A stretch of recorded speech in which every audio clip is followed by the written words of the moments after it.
नमस्कार।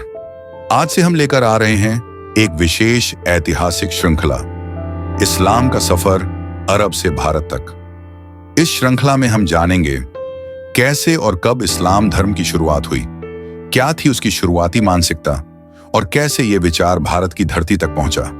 हम किसी भी धर्म या व्यक्ति को महिमा मंडित नहीं करेंगे और ना ही किसी की निंदा। हम सिर्फ इतिहास को उसके तटस्थ रूप में प्रस्तुत करेंगे। तो चलिए शुरू करते हैं। एपिसोड 1, मक्का से उठता नूर। 7वीं सदी का अरब, तपते रेगिस्तान और दूर दूर तक फैला वीराना। शासन का कोई केंद्रीकृत ढांचा नहीं था। हर कबीला अपना नियम, अपनी परंपरा और अपने देवता लेकर चलता था। समाज में ऊंच नीच, जाति, कबीला और स्त्रियों को लेकर गहरा भेदभाव था।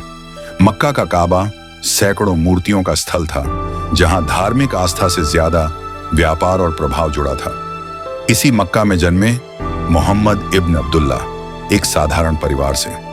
बचपन में माता पिता का साया उठ गया। संघर्षों में पले, लेकिन समाज को गहराई से देखते रहे। वे व्यापारी बने, ईमानदार और विश्वसनीय, पर मन बेचैन रहता था समाज की विसंगतियों से। वे अक्सर मक्का से दूर हीरा नाम की गुफा में अकेले जाया करते थे। वहां वे सोचते थे, क्या यही इंसानी जीवन है? 610 ईस्वी की एक रात उन्होंने एक अनुभव का जिक्र किया, जैसे कोई अदृश्य शक्ति उनसे कह रही हो, पढ़ो। उन्होंने इस अनुभव को एक ईश्वरीय संदेश माना और समाज में इंसानियत, समानता और सत्य की बात रखी। एक ईश्वर की बात की जो निराकार और न्यायप्रिय हो।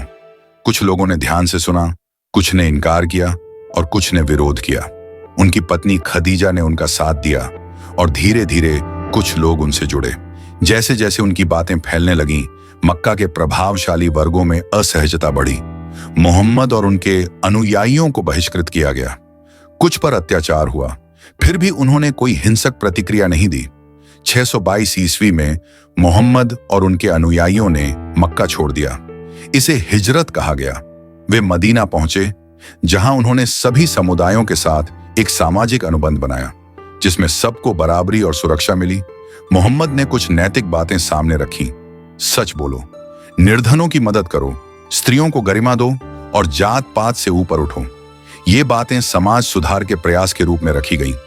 उसी समय अरब व्यापारी भारत के तटीय क्षेत्रों से व्यापार करते थे। वे अपने साथ इस्लाम की बातें भी लाते थे, बिना तलवार, बिना जोर जबरदस्ती। और इस तरह भारत को पहली बार इस विचार से परिचय हुआ। यह कोई वीर गाथा नहीं थी, यह एक विचार था जो सोच के रूप में जन्मा और धीरे धीरे यात्रा पर निकला। अगले एपिसोड में जानेंगे कैसे व्यापार और राजनीतिक घटनाओं से यह विचार भारत में प्रवेश करता है। एपिसोड 2 में मिलते हैं, व्यापार संतुलन और सिंध की सरहद। अगर आपको यह जानकारी उपयोगी लगी हो तो कृपया वीडियो को लाइक करें, चैनल को सब्सक्राइब करें और अपने दोस्तों तक शेयर करें, ताकि सही इतिहास और सही सोच ज्यादा से ज्यादा लोगों तक पहुंच सके। शायद इससे समाज में थोड़ा बदलाव भी आ सके।